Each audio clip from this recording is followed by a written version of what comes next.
So on my way to work, I'm at work right now, of course. This is not my actual office, but it would be awesome if it was. On my way to work today, I had what I call a panic episode. I have a history of panic disorder, panic attacks, which I've written about previously, and maybe I'll put a link to that in this. But I had this mini panic episode. I tend to get panic attacks while driving, not from driving. It's a cue. It has to do with my history, which I can get into at some other time. But the point is, I had this panic episode, and I have these every once in a very great while. And they usually do happen while I'm driving. I think it's because when I'm driving, I'm in my thoughts, I'm thinking, my mind is wandering. And I have been worried about two things.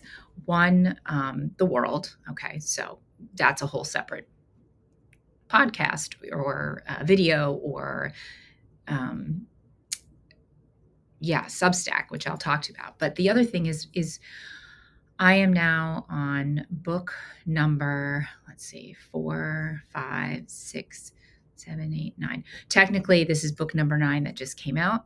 And I have been in the publishing world to various degrees. I've been agented, I've been not agented, I've self-published, traditional published, all the things. I've written for online publications, all of it, all of it. But I am 49 years old. I started doing this with sincerity when I was 24 and had that first book published when I was 28. What this is all about is 10 years ago, I really reached this crossroads where my writing life was not going in a direction that would ever become a career.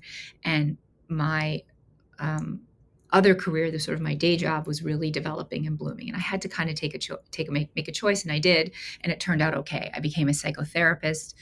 This is over 10 years ago, and it was a great choice. Anyway, the point is, why did I have this panic attack? Well, for me, panic attacks are little taps on the shoulder that, hey, you are thinking about something, worrying about something, and you need to pay attention to it. And I think this thing that I'm worrying about is, am I devoting too much time to trying to push this new book? Is it diminishing returns? I have a very full life, and I don't have delusions of grandeur. And yet, at the same time, I still have dreams and I want to follow those dreams. But the question is, what do you do when the dream starts to impact your life negatively? And I've written about this before, and maybe I need a refresher. Maybe I need to delve into it. My Substack is called Writing My Way Through It. And so I think that I have to revisit this issue of what happens when you have these two things. I love my career. I'm a psychotherapist. It's more important to me than, it's like family and then my work. And writing is important, but in a different way. And I thought I had this all figured out when my last book came out in 2018. I feel like I got through that. I didn't have episodes of panic. It was fun. It was a fun time. I didn't take it so seriously. For some reason, I'm in this real I think I am starting to tie some of my, not worthiness, but something. I'm tying something. Anyway, I got to write my way through that.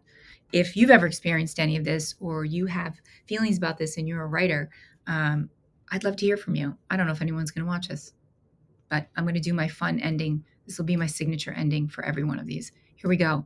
Here's my fun ending. I'm still trying to learn how to use this. This is my favorite one. Come on, look at that. Isn't that joyous? Joyous, fun. All right. Tell me what you think. Anyone who